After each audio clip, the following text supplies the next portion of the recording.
Hello दोस्तों। एक बार फिर से आप सभी लोगों का स्वागत है आपके अपने चैनल जीएस एकेडमी पर। हमारी तैयारी ज़ोरों शोरों से चल रही है। सारे टॉपिक हम अच्छे से कवर कर रहे हैं। आप लोग भी अच्छा खासा रेस्पॉन्स दे रहे हैं, इसके लिए बहुत बहुत धन्यवाद आप सभी लोगों का। जब तक हमारा एग्ज़ाम नहीं हो जाता तब तक आप लोग हमारे साथ जुड़े रहिए। कल हमने दिल्ली सल्तनत कंप्लीट कर ली थी। अब देखिए, एक ही वीडियो में सारा कुछ कंप्लीट कराने की कोशिश करते हैं, चाहे वीडियो थोड़ी सी लंबी लंबी क्या होगी, 30 मिनट से ऊपर तो कोई वीडियो अभी तक गई नहीं है और सारा वेस्ट कंटेंट आपको मिल रहा है। इसके बाद एमसीक्यू चलेंगे, आप ये ना सोचें कि एमसीक्यू नहीं मिलेंगे आपको। पूरे एमसीक्यू मिलेंगे हर चैप्टर के और विद एक्सप्लेनेशन। चारों के चारों ऑप्शन क्लियर कराए जाएंगे। तो आज देखते हैं मुग़ल साम्राज्य। दिल्ली सल्तनत के बाद जो वंश भारत पे जिसने राज्य किया वो था मुग़ल साम्राज्य। मुग़लों ने राज किया था। और मुग़लों में सबसे पहले बात करें बाबर की, तो बाबर आया सबसे पहले। जैसा कि कल हमने देखा था ये चीज़ कि बाबर ने पानीपत के युद्ध, प्रथम युद्ध में इब्राहिम लोदी को हराया था। ठीक है, किसके आग्रह पे आया था? दौलत खां लोदी और आलम खां के बुलाने पे बाबर भारत आया था। ठीक है, याद रखेंगे आप लोग।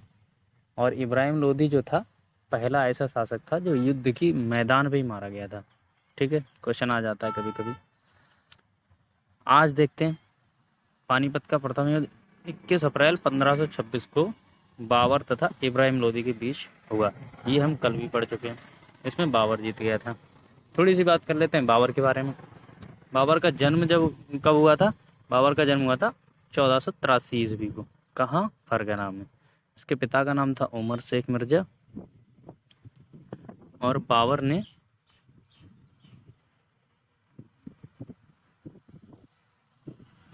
5 बार भारत पर आक्रमण किया।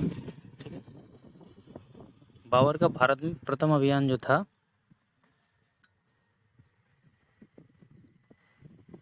वो बाबर का भारत में प्रथम अभियान 1519 ईस्वी में यूसुफजई जाति के खिलाफ था। बाबर ने युद्ध में तुलुगमा युद्ध नीति तथा तोप खाने का प्रयोग किया। ये जो है तोप खाने का प्रयोग और ये युद्ध नीति जो इसकी थी तुलुगमा, इसी की वजह से बाबर ने भारत में जितने भी युद्ध लड़े सारे के सारे जीते। क्योंकि उस समय हमारे भारत में ये युद्ध नीति नहीं थी। इसके पास इतनी सारी तोपें थी कि हमारे जो शासक थे उसका कोई उनके पास जवाब ही नहीं था। इस वजह से सारे के सारे हारते रहे। तो ये इसका मेन कारण है जीतने का। आगे बात करते हैं। उस्ताद अली तथा मुस्तफ़ा बाबर के दो निशानेबाज थे। बाबर ने कलंदर की उपाधि धारण की थी। क्वेश्चन पूछ लिया जाता है कलंदर की उपाधि किसने धारण की? तो बाबर ने। इसके बाद जो इसका दूसरा महत्वपूर्ण युद्ध है वो खानवा का है। ये 1527 में लड़ा गया था बाबर और राणा सांगा के बीच। ठीक है, इसमें भी बाबर जीता। बाबर हारा ही नहीं था, इसमें बाबर ने गाजी की उपाधि धारण की। इसके बाद 28 में चंदेरी का युद्ध बाबर और मेदिनी राय के, इसमें भी बाबर जीता। उसके बाद घाघरा का युद्ध 1529 में बाबर और नुसरत शाह, और इसे अफगान की सेना भी बोलते हैं, तो इनके बीच हुआ था। बाबर इसमें भी जीता। ठीक है, बाबर ने बेसिकली इंडिया में 4 युद्ध लड़े थे। पानीपत का युद्ध प्रथम, दूसरा खानवा का युद्ध, तीसरा चंदेरी का और चौथा घाघरा का। इसे आप ऐसे भी याद रख सकते हैं। सबसे पहले पानी पिया, खाना खाया, चांद देखा, घर गया, फिर मर गया। ये आपका 26, 27, 28, 29 और 30 में इसकी मृत्यु हो जाती है। ऐसे भी आप याद रख सकते हैं। ट्रिक है, मैं अलग से एक शॉर्ट वीडियो बना दूंगा इसके लिए। आगे बात करते हैं। बाबर ने अपनी आत्मकथा तुझके बाबरी तुर्की भाषा में लिखी। ये क्वेश्चन दो तरह से पूछा जाता है।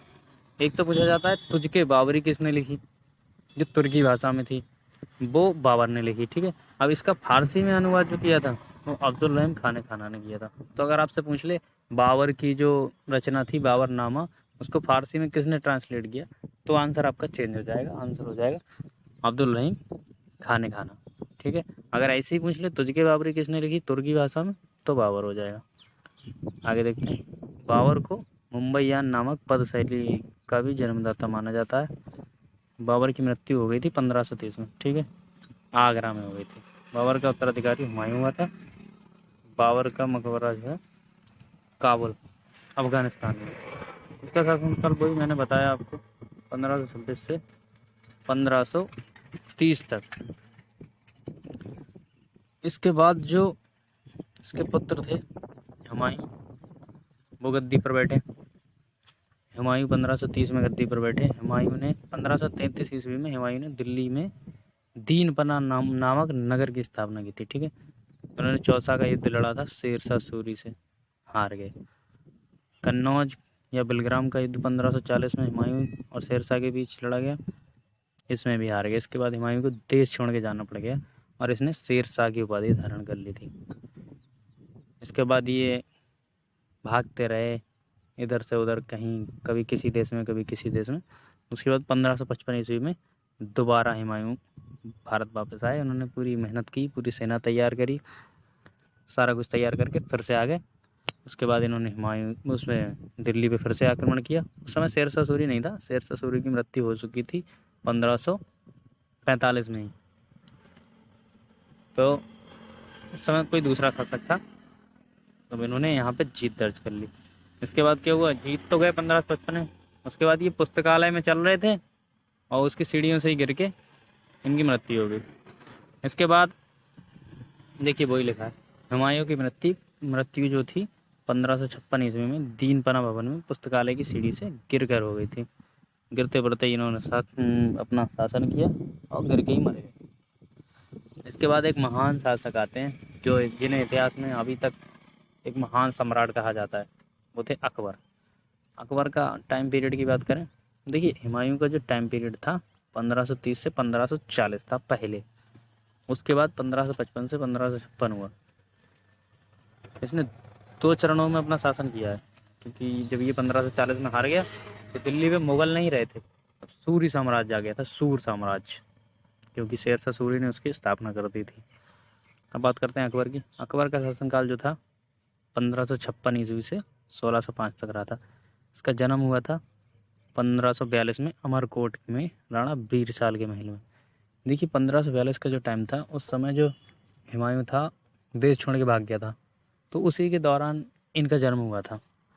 अकबर के जो संरक्षक थे वो बैरम खां थे। ये क्वेश्चन कई बार पूछा जाता है। इन्होंने 4 साल तक इनका संरक्षण किया था, 1556 से 1560 तक। ठीक है, इन्हीं के देख रेख में पानीपत का जो दूसरा युद्ध अकबर ने लड़ा था वो हुआ था। अकबर का राज्याभिषेक 14 वर्ष की आयु में 1556 ईस्वी में कालानौर में हुआ था। ये आपसे पूछ लिया जाता है क्वेश्चन, कहाँ हुआ था। एक बार ये एनटीपीसी में आया है, ये अकबर का राज्याभिषेक कहाँ हुआ था। अकबर निरक्षर अनपढ़ था। अकबर ने बैरम खां को खाना की उपाधि दी थी। बैरम खां ने 1556 से, जैसा कि मैंने अभी आपको बताया था, 1560 ईस्वी तक अकबर का संरक्षण किया था। पानीपत का दूसरा युद्ध 5 नवंबर 1556 ईस्वी को अकबर तथा हेमू के बीच लड़ा गया था। ठीक है, याद रखेंगे। दूसरा युद्ध, पहला बाबर और इब्राहिम लोदी, दूसरा अकबर और हेमू। हेमू सूर शासक आदिल शाह का प्रधानमंत्री था। आदिल शाह ने हेमू को विक्रमादित्य की उपाधि दी थी। हेमू को 24 युद्धों में से 22 युद्ध जीतने का श्रेय प्राप्त था। इतना तगड़ा शासक था, मगर वही किस्मत होती है, हार गए और हेमू की भी मृत्यु हो जाती है। फिर उसके बाद अकबर ने गुजरात विजय की स्मृति में अपनी राजधानी फतेहपुर सीकरी में बुलंद दरवाजा बनवाया। गुजरात विजय को स्मिथ ने विश्व का सबसे तेज आक्रमण कहा है, सबसे तेज आक्रमण। हल्दी घाटी का युद्ध लड़ा गया था। इसके बाद 1576 में अकबर और महाराणा प्रताप, अकबर की तरफ से जो राजा मानसिंह थे उन्होंने नेतृत्व किया था। इसके बाद बात करते हैं, अकबर ने 1562 ईस्वी में दास प्रथा का अंत कर दिया। 1564 में जजिया कर इन्होंने समाप्त कर दिया था, जो अभी आपने देखा था पिछले शासक ने लगाया था, जो हम दिल्ली सल्तनत में देख रहे थे। 1582 ईस्वी में इन्होंने दीन इलाही धर्म चलाया। हिंदू राजा बीरबल ने इस धर्म को स्वीकार किया। दीन इलाही धर्म को पुरोहित अबुल फजल था। दीन इलाही का जो पुरोहित था वो अबुल फजल था। ठीक है, याद रखेंगे।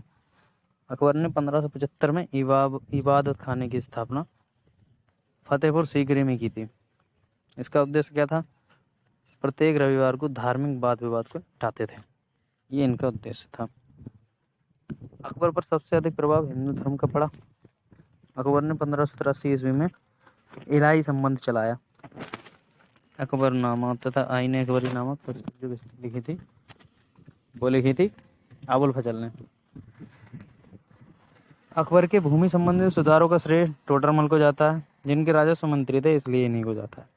टोडरमल अकबर के दरबार में आने से पहले शेरशाह सूरी के दरबार में थे। इससे पहले शेरशाह सूरी का ही जो साम्राज्य चल रहा था, तो ये वहाँ थे, वहाँ से यहाँ आ गए। अब अकबर के नौरत्न भी थे। नौरत्न के बारे में जानना भी बहुत जरूरी है। कौन कौन थे? राजा मानसिंह, जो मैंने बताया अभी, जो हल्दी घाटी का युद्ध हुआ था उसमें ये इन्होंने लीड किया था, अकबर की तरफ से सेनापति थे। इसके बाद तानसेन, बीरबल, अबुल फजल, टोडरमल, मुल्ला दुप्याजा, हकीम हुकाम, फैजी और अब्दुल रहीम खाने खाना, ये इनके 9 रत्न थे। ठीक है, आगे बढ़ते हैं। तानसेन के बारे में थोड़ा जान लेते हैं। तानसेन का जन्म ग्वालियर में हुआ था, जो मध्य प्रदेश में है। इनके बचपन का नाम रामतनु पांडे था। क्वेश्चन पूछ लिया जाता है तानसेन का जन्म कहाँ हुआ था, तो मध्य प्रदेश में। एक आ जाता है मध्य प्रदेश सरकार जो है एक तानसेन पुरस्कार भी चलाती है, तो कभी कभी ये भी पूछ लिया जाता है तानसेन पुरस्कार कौन से राज्य में दिया जाता है। ये क्वेश्चन आया था यूपी बीएड का जो एंट्रेंस एग्जाम था उसमें आया था, मैंने उसी में देखा है, तो याद रखें आप। हकीम हुकाम अकबर के रसोई का प्रधान था। अब्दुल रहीम खाने खाना एक कवि थे, कवि तथा बैरम खां का पुत्र। देखिए, बैरम खां के पुत्र जो थे अब्दुल रहीम खाने खाना थे। बैरम खां जो आपने अभी पीछे देखा, जो अकबर के संरक्षक थे, 1560 तक उन्होंने संरक्षण दिया, उनके ये पुत्र थे। जहांगीर पर सबसे अधिक प्रभाव अब्दुल रहीम खाने खाना का हुआ था। तुलसीदास अकबर तथा महाराणा प्रताप के समकालीन थे। अकबर जैन गुरु हरिविजय का बहुत सम्मान करता था। उसने इनको गुजरात बुलाया तथा जगत गुरु की उपाधि दी थी। ठीक है, इतना याद रखेंगे आप। भित्ति चित्रकारी पहली बार अकबर के समय में शुरू हुई। बसावन को अकबर के समय का सबसे अच्छा चित्रकार माना जाता था। राजपूत राजा महाराणा प्रताप ने अकबर की अधीनता स्वीकार नहीं की थी। याद रखेंगे आप, किसने स्वीकार नहीं की थी, तो महाराणा प्रताप ने। अकबर ने अपनी राजधानी आगरा से फतेहपुर सीकरी 1571 में बनाई थी। पहले आगरा थी, उससे फतेहपुर सीकरी इन्होंने कर दी। अकबर ने ईसाइयों को आगरा तथा लाहौर में गिरजाघर बनाने की अनुमति दी थी। ये एक अच्छा शासक था, सारे धर्मों को लेकर चलता था, इसलिए इसे बहुत बढ़िया सम्राट माना गया था। अकबर ने बीरबल को कविराज तथा राजा की उपाधि दी थी। बीरबल की मृत्यु यूसुफ जाइयों का विद्रोह दबाते हुए हुई थी। बीरबल का वास्तविक नाम जो था वो महेश दास था। अकबर की मृत्यु अतिसार के कारण 1605 ईस्वी में हो गई थी, और इसका मकबरा जो है सिकंदरा आगरा में है। अकबर के बाद जो दूसरे शासक आते हैं जहांगीर। जहांगीर के बारे में बात करते हैं। जहांगीर के बचपन का नाम या वास्तविक नाम सलीम था। अकबर सलीम को शेखो बाबा के नाम से पुकारता था। जैसे अपने घर में ना किसी छोटे बच्चे को बाबू, सोना बुलाते हैं, तो उसी प्रकार से ये उसे शेखो बाबा के नाम से पुकारते थे। जहांगीर के गुरु का नाम अब्दुल रहीम खाने खाना था। जहांगीर 1605 में जब अकबर की मृत्यु हो गई थी तब बैठे थे। इनका टाइम पीरियड 1627 तक रहा था। जहांगीर ने न्याय की एक जंजीर आगरा के किले के यमुना तट पर लगवाई। न्याय की जंजीर में 60 घंटियां थी। और देखिए, जहांगीर ने जो तगमा करता उस पर प्रतिबंध लगा दिया था। जमान बेग को महाबत खां की उपाधि इन्होंने दी। जहांगीर का सबसे बड़ा पुत्र था खुसरो। ठीक है, याद रखेंगे। खुसरो ने 1605 में जहांगीर के विरुद्ध विद्रोह कर दिया। खुसरो की हत्या करवा दी फिर शाहजहां ने। ये जो वंश थे ये ऐसे ही थे, पिता पुत्र को मार देता है, पुत्र पिता को मार देता है, चाचा भतीजा को मार देता है, ऐसा इसमें चलता रहता है। गुरिल्ला युद्ध की शुरुआत मलिक अंबर ने की थी, जो अहमदनगर का वजीर था। आगे देखते हैं। नूरजहां मिर्जा गियासुद्दीन बेग की पुत्री थी। नूरजहां का वास्तविक नाम मेहरुनिसा था। वह एक विधवा थी। जहांगीर ने 1611 ईस्वी में इससे शादी कर ली तथा इसके पिता को एतमाद दौला की उपाधि दी थी। जहांगीर के कितने पुत्र थे? 5। याद रखेंगे। इस समय मुगल चित्रकला जहांगीर के समय पे चरम पर थी, इसीलिए इसे चित्रकला का स्वर्ण युग कहा जाता है। जहांगीर के दरबार में जो प्रमुख चित्रकार थे वो मंसूर, अबुल हसन, बिशन-दास, मनोहर तथा कारिजा थे। कश्मीर का शालीमार बाग जो है वो जहांगीर ने बनवाया। इसकी मृत्यु 1627 में हुई थी। जहांगीर तथा एतमादौला इसके ससुर थे। इनका मकबरा नूरजहां ने बनवाया था। शाहजहां नूरजहां को 2 लाख वार्षिक पेंशन देता था उस समय। सोचिए कितनी बड़ी रकम होगी। इसके बाद जो आते हैं शाहजहां 1628 से 1658 तक। 1628 में गद्दी पर बैठते हैं। इनके वास्तविक नाम की अगर बात करें तो शहजादा खुर्रम था। कभी कभी खुर्रम ही देखने को मिल जाता है तो कन्फ्यूज नहीं होंगे आप लोग। खुर्रम भी इन्हीं को कहते हैं। इनका विवाह जो हुआ था अर्जुमंद बानो बेगम से हुआ था, जिनको मुमताज महल भी कहा जाता है। इन्हीं की याद में ताजमहल का भी निर्माण इन्होंने करवा दिया था। ठीक है। मुमताज महल जो थी आसफ खां की पुत्री थी। शाहजहां ने महावत खां को खान खाना की बातें दे दी। शाहजहां का संघर्ष सिखों के 6वें गुरु हरगोविंद से हुआ था। शाहजहां ने औरंगजेब को दक्षिण का सूबेदार नियुक्त किया। औरंगजेब ने दक्षिण की राजधानी औरंगाबाद बना ली। शाहजहां को कोहिनूर हीरा मीर जुमला ने भेंट किया था। देखिए कोहिनूर हीरा भी हमारे ही यहाँ था। आज प्रेजेंट टाइम में ब्रिटेन की महारानी के पास है, मगर पहले हमारा ही हुआ करता। जब अंग्रेज आ गए तो उन्होंने सब कुछ बर्बाद ही कर दिया। कोहिनूर क्या चीज़ है। कोहिनूर हीरा जो था गोलकुंडा खान से निकाला गया था। मुगल काल में गोलकुंडा हीरे का सबसे बड़ा केंद्र था। शाहजहां के पुत्रों की बात कर लें तो 4 पुत्र थे इनके। दारा सिकोह सबसे ज़्यादा दयालु था। अच्छा, ये दारा सिकोह जो है इसको अकबर जैसा ही, अकबर से इसकी तुलना की जाती थी कि जैसी नीति अकबर की थी, दयालु था, सारे धर्म को लेके चलता था, सेम वैसे ही इसमें गुण पाए जाते थे। मगर इनकी किस्मत खराब थी, इनको गद्दी नहीं मिल पाई। शाहजहां ने दारा सिकोह को अपना उत्तराधिकारी घोषित भी कर दिया था, मगर वही बात है, इनके पुत्र 4 थे, चारों आपस में लड़ गए। फिर क्या ही कर सकते हो। इसको मार दिया गया औरंगजेब के द्वारा। शाहजहां के मयूर सिंहासन का निर्माण बेवादल खान ने किया था। इसे तख्ते ताऊत भी कहते हैं। दिल्ली की जो जामा मस्जिद है वो शाहजहां ने बनवाई थी। इससे पहले चित्रकला का जो स्वर्ण था वो आपने देखा जहांगीर का टाइम था, और अब शाहजहां का जो था वास्तुकला का या स्थापत्य कला का जिसे स्वर्ण युग कहा जाता है। अब शाहजहां ने क्या किया था, सिजदा और पैबोस प्रथा जो थी बंद कर दी। ये चलाई किसने थी, जो हमने कल वाली वीडियो देखी थी, बलबन ने चलाई थी और इसने बंद कर दी। दारा सिकोह ने पुराणों को फारसी में अनुवाद किया था, पुराणों का। ठीक है। महाभारत का फारसी में अनुवाद रजनामा के नाम से बदायूं ने किया था। ताजमहल की जो रूपरेखा थी वो उस्ताद अहमद लाहौरी ने की थी। ठीक है। 1658 ईस्वी में उत्तराधिकारी का युद्ध बहादुरपुर में हुआ था। 1659 में दारा सिकोह और औरंगजेब के बीच अंतिम लड़ाई हुई, जिसमें औरंगजेब की जीत हुई। इसने दारा को मार दिया।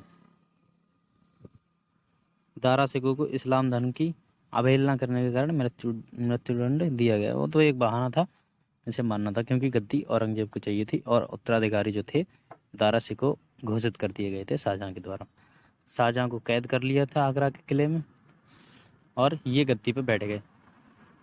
शाहजहां की मृत्यु 1666 ईस्वी में हुई थी। इसके बाद औरंगजेब गद्दी पे बैठे।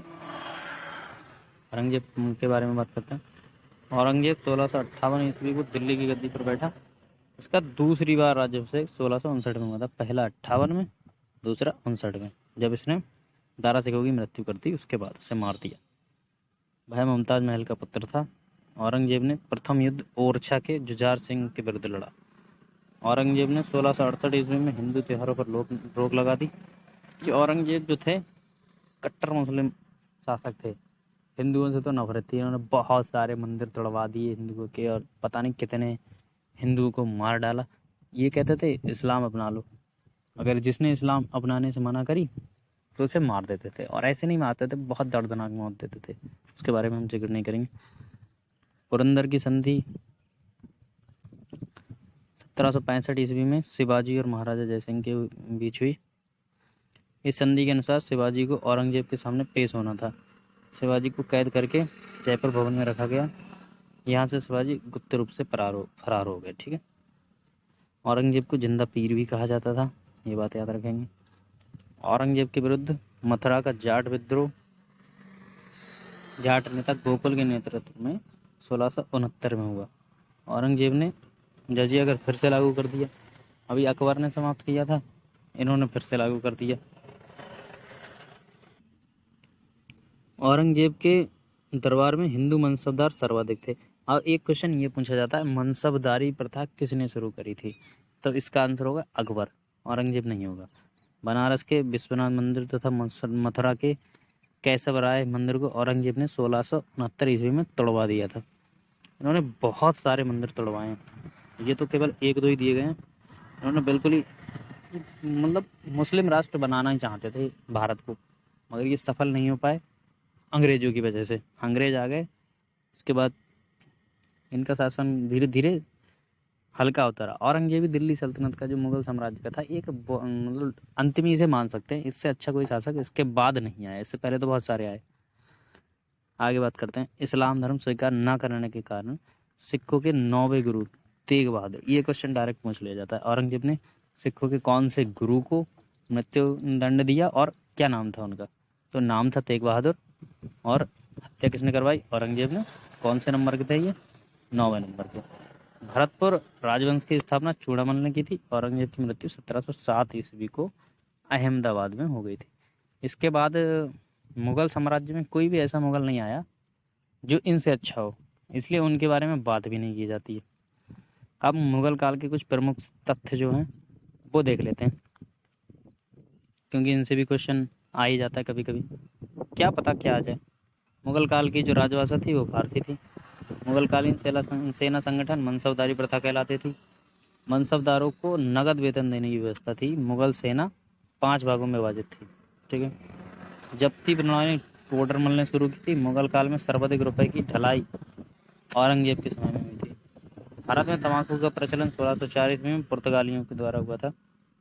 निसार सिक्कों का प्रचलन जहांगीर ने किया था तथा आना सिक्का शाहजहां ने चलाया। उस्ताद मंसूर पक्षी विशेषज्ञ चित्रकार था। औरंगजेब एक वीणा वादक था, अकबर नगाड़ा बजाता था।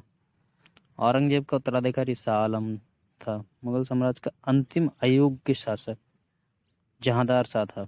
जहांदार शाह को लंपट मूर्ख भी कहते थे। क्वेश्चन पूछ लिया जाएगा, लंपट मूर्ख किसे कहा जाता था?